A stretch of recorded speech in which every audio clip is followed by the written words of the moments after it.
pueden ayudar con la cortinilla para presentar como se merece a Juan Manuel Barrientos, creador y fundador de la cadena de restaurantes El Cielo, uno de los mejores 50 chefs de Latinoamérica, ya ha sido nombrado Chef Revelación Mundial. Así que, sin más preámbulos, un fuerte aplauso para ti, mi querido Juan Manuel. Bienvenido a este espacio de Exma en Esteroides Digitales.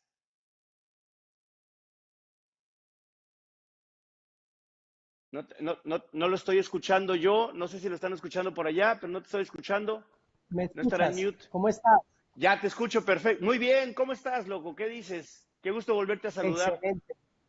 Mucho trabajo y muy bien, muy contentos, con salud, gracias a Dios. Yo creo que nos vimos hace unos 8 años.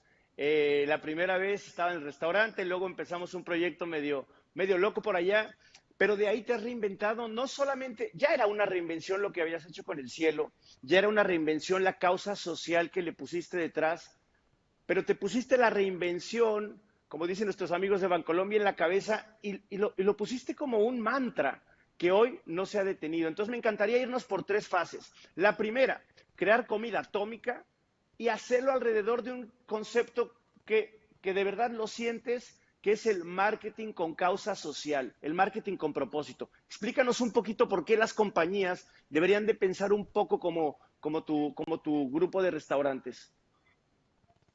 Bueno, yo creo que más allá del marketing, que digamos que o las comunicaciones de lo que hacíamos fueron un resultado de muchos años de trabajo. Nosotros llevamos los mismos años que llevamos con la Fundación del Cielo, los llevamos con El Cielo.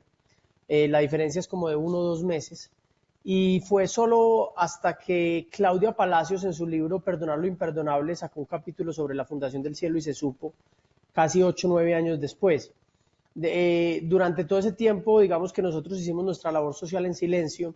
Nosotros lo que hacemos es capacitar soldados heridos en combate, mutilados por minas, policías, también víctimas de combates, indígenas, víctimas y personas desmovilizadas que pertenecieron a los grupos paramilitares o a la guerrilla. Y a partir de sesiones de perdón y reconciliación y a partir de la cocina, lo que hacemos es unirlos, es que darles la oportunidad de que se perdonen, de que aprendan nuevas competencias y que vengan a trabajar a nuestros restaurantes. Eso llevamos, como te cuento, más o menos 12 años haciéndolo. En un inicio solo capacitábamos soldados y sordomudos, luego indígenas, y como 1 año y medio antes, 2 años antes de la firma del acuerdo de paz con las FARC, habíamos empezado a capacitar exguerrilleros que se desmovilizaban y también por eso lo hacíamos como muy en silencio, porque en ese momento tanto los soldados como los guerrilleros desmovilizados eran, digamos que un target o eran buscados pues por haberse desmovilizado. Entonces, digamos que durante mucho tiempo lo hicimos en silencio. Luego, a raíz del crecimiento del cielo, de la firma del acuerdo de paz, que llegaron una infinidad de periodistas a querer relatar un poco lo que había pasado acá, contamos, digamos que lo que habíamos hecho. Ahorita también tenemos una división dentro de la fundación dedicada a mitigar el impacto del medio ambiente, tanto dentro de la empresa, en una división de ética y sostenibilidad, como afuera, con campañas de recolección de basuras ecológicas, recolectar basuras en el mar y en las playas, siembras de árboles. Y la tercera causa que tenemos es que desde que yo escribí mi libro, digamos que por el momento en que lo lancé, empecé una muy buena amistad con una empresa que se llama Arroz Federal y un día cuando yo fui a recibir las regalías, el primer cheque de las ventas del libro, yo lo que hice fue hablar con ellos y les dije, dóbleme todo el arroz que yo les compre, que es para regalar. Entonces, digamos que entre Arroz Federal, Juanma y La Receta del Éxito, que es el libro, y la Fundación del Cielo, mantenemos una especie de cuenta de ahorros de arroz en las bodegas de Arroz Federal. Y lo que hacemos es ir buscando fundaciones que ya tengan otras causas y de esta manera les vamos donando arroz para alimentar a las poblaciones vulnerables que ellos ayudan. Durante esta crisis hemos logrado, entre El Cielo, Juanma y La Receta del Éxito y Arroz Federal, recaudar 20.000 libras de arroz, que las estamos donando de a 1.000 libras de arroz a 20 fundaciones. Hemos donado a 3 fundaciones en Cartagena, fundaciones en las comunas en Medellín, a 2 barras de fútbol que son La Resistencia y los del Sur, que son los del Nacional y los del Medellín, que hace como unos 4 o 5 años, motivados por un superalcalde que era Federico Gutiérrez, el anterior alcalde, crearon un pacto de fútbol en paz. Entonces digamos que también estamos apoyando a la población vulnerable hincha de ese equipo. Estamos donando en las comunas de Medellín, estamos donando en la frontera con Cúcuta para venezolanos, y así hemos estado buscando diferentes fundaciones pues para ayudarles y compartir un poco de esas bendiciones que recibimos, devolviéndoselas a la sociedad. Una pausa ahí porque hay 3 bloques. Y el primer bloque de lo que tú ves claramente como causas sociales conllevaba una responsabilidad, un riesgo al poner juntos a exguerrilleros con excombatientes y así te tuvimos en el primer Expo Marketing, ahora EXMA, que hicimos en el 2013 o 14. Teatro Julio Y Mario. hablamos de esta, en el Teatro Julio Mario, ¿te acuerdas? Y hablábamos de este proceso. Y me gustaría que recordáramos y le llevaras a la gente que está pensando muchas veces en cómo va a reinventar sus negocios, y probablemente la reinvención de los negocios hoy tenga que ver con reinventar y ayudar al prójimo. Entonces, ¿qué experiencia te dejó hacer un proyecto tan bonito en donde te adelantaste muchos años a los procesos de paz y empezaste a trabajar con esa paz que pudiste ver en carne y hueso, ¿no? Y seguramente te dejó unas buenas experiencias. Sí, no, las experiencias son invaluables. Fueron momentos tan bonitos como complicados y difíciles cuando íbamos a todas estas zonas de conflicto, acompañados por la Fuerza Aérea, por el Ejército, por la Policía, por inclusive las Naciones Unidas. Y nos deja miles de historias, pero yo creo que lo que hizo fue crecernos más el corazón para estar convencidos de que hay que seguir trabajando por diferentes causas.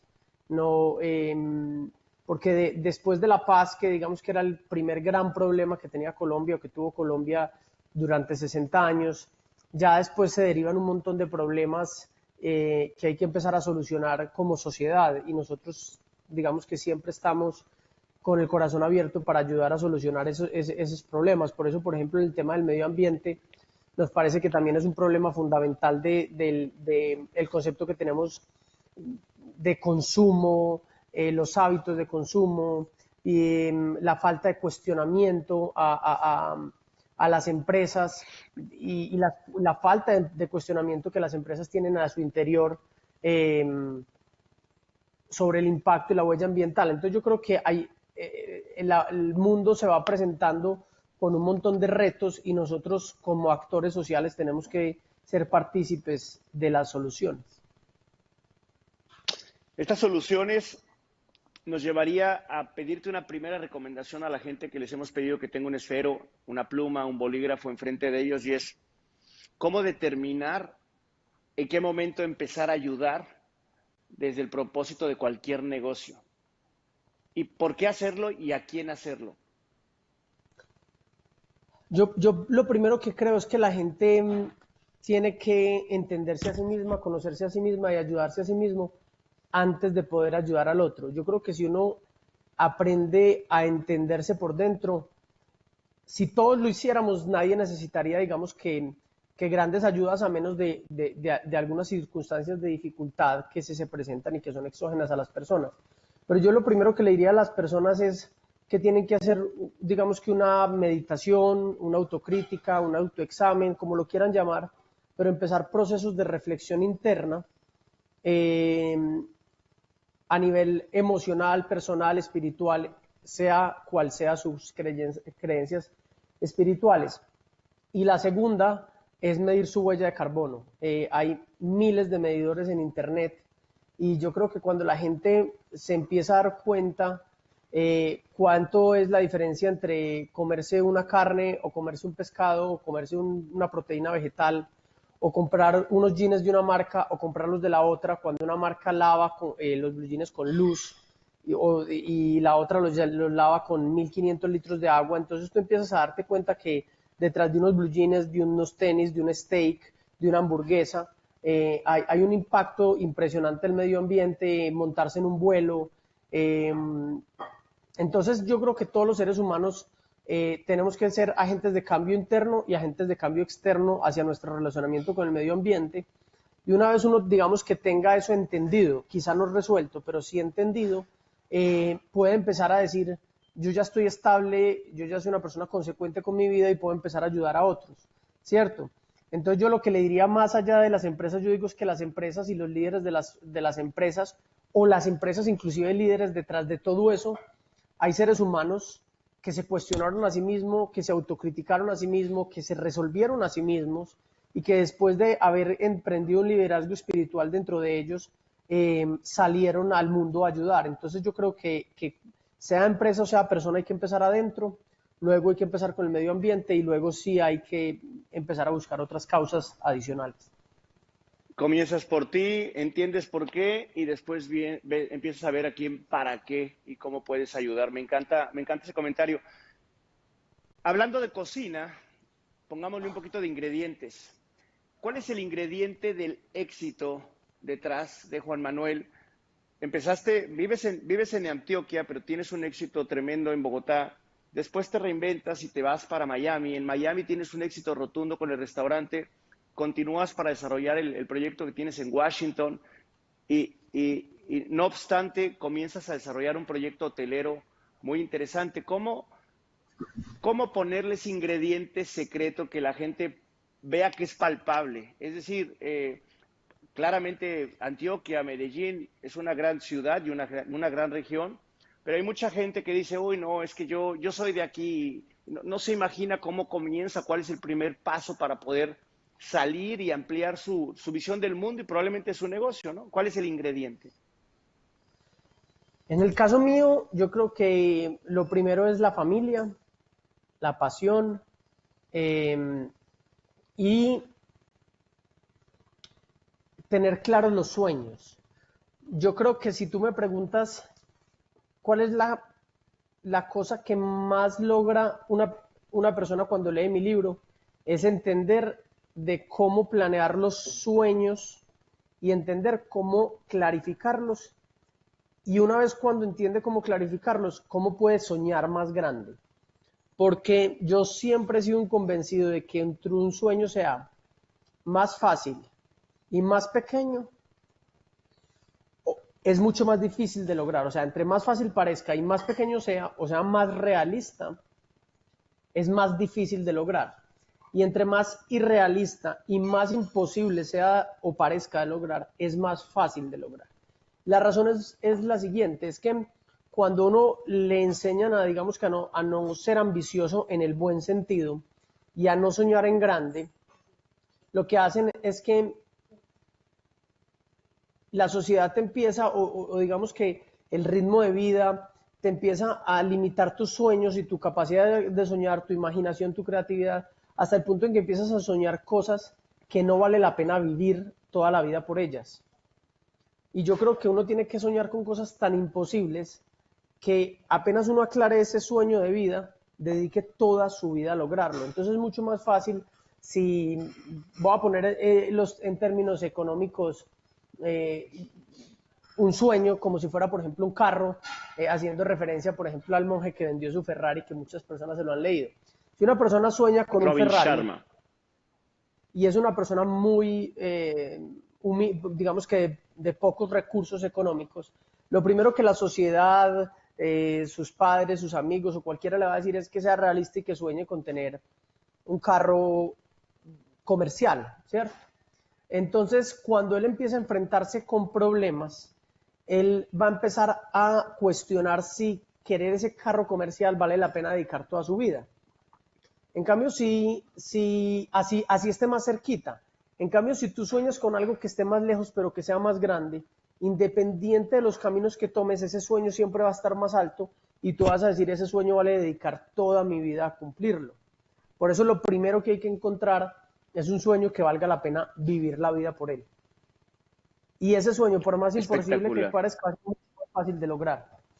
Luego en el libro también Espectacular. cuento un poco cómo devolverse, porque la gente, yo en el libro hablo de una cosa muy chistosa, digamos que siendo un poquito rebelde sin causa o con causa, eh, y es que hoy todas las empresas hablan de planeación estratégica y planeación estratégica y planeación estratégica. Yo soy una persona que pasé por 6 colegios, 3 universidades, me echaron de la escuela de cocina inclusive, pero desde que tengo uso adolescente de razón, trabajo al lado de mi padre en sus empresas de trading y de comercio internacional.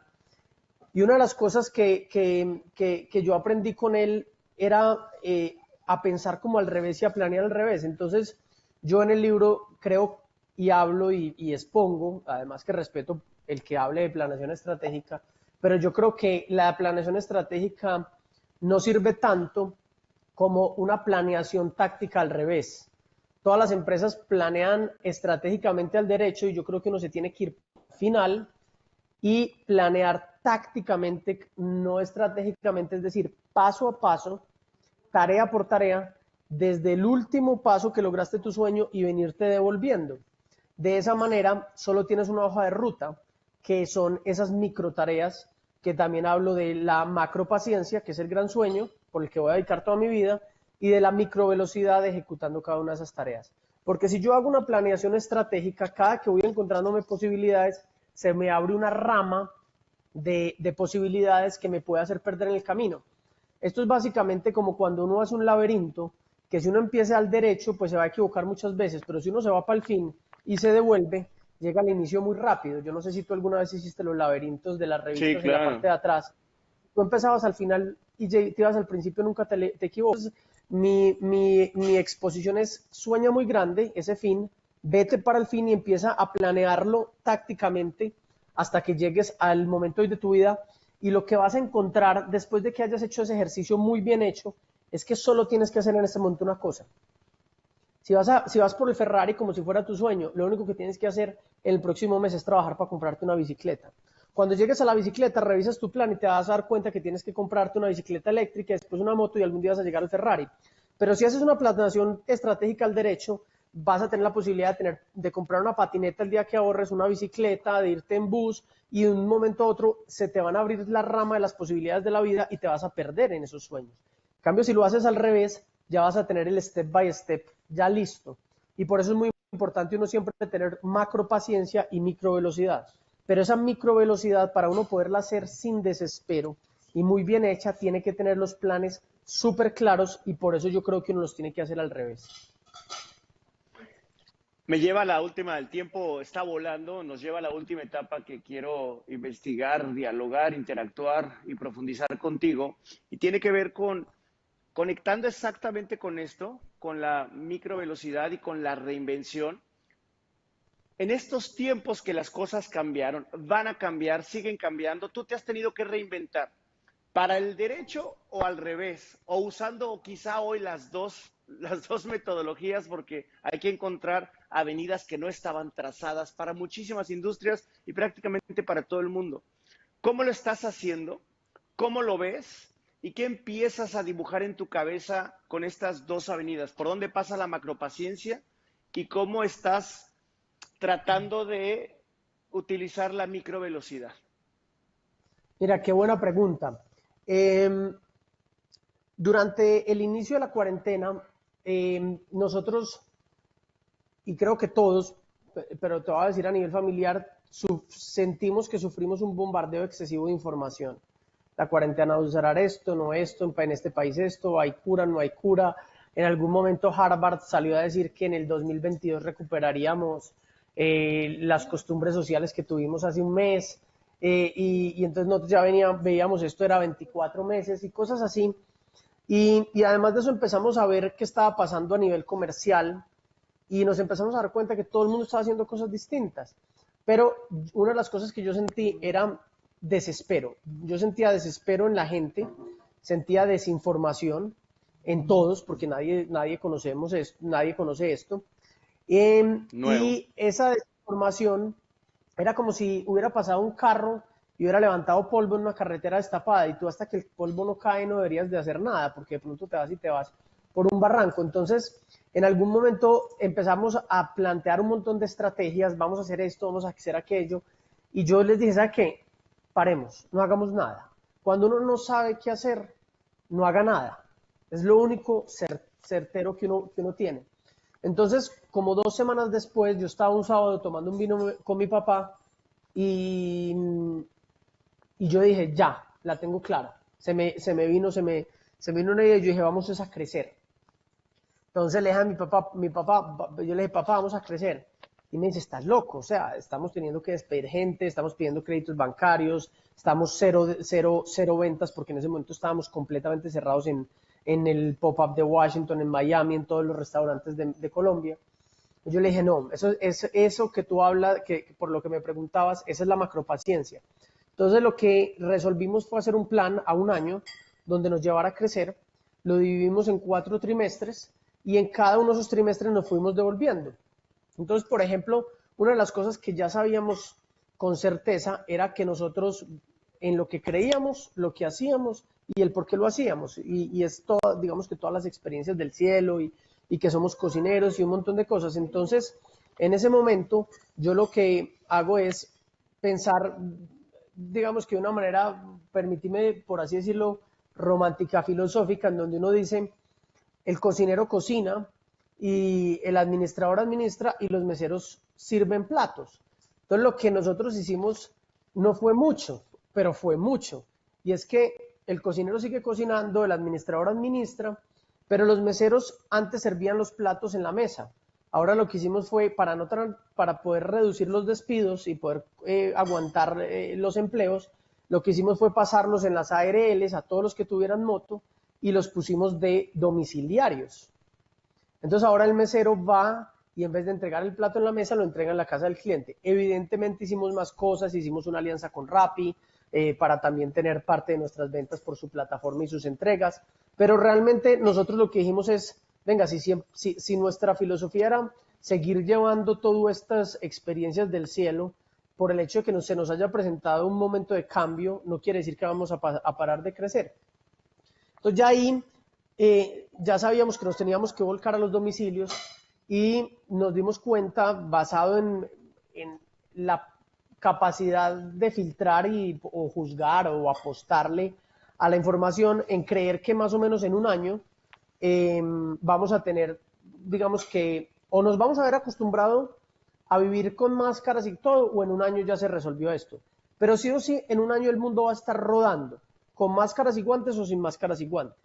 Entonces yo lo que hice fue devolverme y dije, en el cuarto trimestre, salida a la cuarentena, en el cuarto trimestre estoy recuperando sí o sí mi primer negocio original, que era atención al público en los restaurantes, y estoy separando el de los domicilios. Ese es en el cuarto. En el tercero, estoy terminando de consolidar domicilios, o sea, un crecimiento que proyecté. En el segundo, me estoy consolidando a nivel domicilios sin crecimiento a nivel nacional en las ciudades donde esté. Y en el tercero me pongo en modo supervivencia, pero con el plan de crecimiento.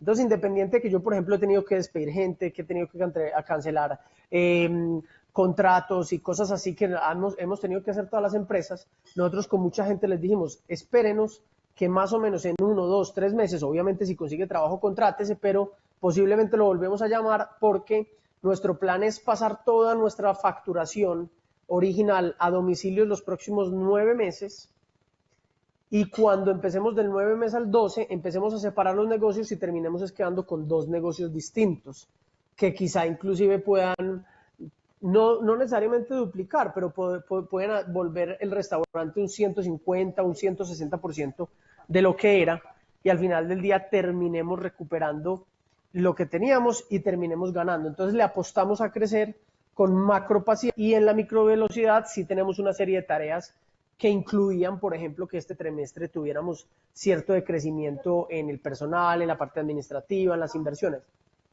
Entonces, digamos que de esa manera ejecutamos la macropaciencia, la planeación táctica al revés y la microvelocidad al derecho. Espectacular tu caso, tu historia. Te lo he dicho fuera de línea también, te admiro un montón. De verdad creo que eres un joven muy talentoso, no solamente talentoso por los ingredientes que le pones a la cocina, creativo para definir la forma en que esos restaurantes van creciendo y multiplicándose. Es experto en hacer networking y juntarte con la gente correcta. Me hablabas de grupos en los que estás metidos de WhatsApp con diferentes personas de diferentes lugares que te llenan de información y que te llenan de ideas. Pero además de todo lo pones en acción, Juan Manuel, lo pones realmente en movimiento. Nadie tiene hoy una varita mágica, nadie tiene el nuevo ingrediente que debe llevar la fórmula para salir de esto y de todas maneras lo estás creando por trimestres y tratando de reinventarte, por lo cual de verdad un fuerte aplauso para ti, un gran ejemplo colombiano de reinvención, de talento, un gran chef reconocido a nivel mundial y que estoy seguro que vamos a ver muy pronto de regreso a lo que más le gusta, que es la cocina, aparte de tu familia, aparte de tu hija. Y de verdad, un honor tenerte con nosotros aquí en Exmavillón. Esta es tu casa y estoy Gracias. seguro que cuando tengamos otra vez algo físico, estaremos contando contigo para que nos sigas contando historias que seguramente para ese entonces serán espectacularmente grandes. Así que mi admiración, un fuerte aplauso de toda la Muchas gente gracias. virtual, uno de aquí desde mi casa y nos estamos viendo muy, muy pronto para ver si nos damos un abrazo o al menos nos saludamos a la japonesa. Así es, mi hermano. Un súper abrazo y nada, y a todas las personas que están conectadas, muchas gracias por haber compartido este espacio con nosotros y por habernos escuchado. Que te vaya muy bonito. Saludos hasta Medellín. Cuídate mucho. Chao. Bueno, y acá seguimos conectados todos en Exmavillón. Vamos a seguir reinventándonos, seguimos siendo reinventistas. Gracias a ETV, gracias a Mastercard, gracias Colsubsidio, muchísimas gracias Bancolombia por subirse a estos esfuerzos. Muchas gracias a todos los aliados que nos han apoyado, a Content Room, a iAgencia. Muchísimas gracias a Mr. Fox, a todas las personas que nos han ayudado, al conserje, por supuesto, a todas las personas que se han sumado para multiplicar estos esfuerzos.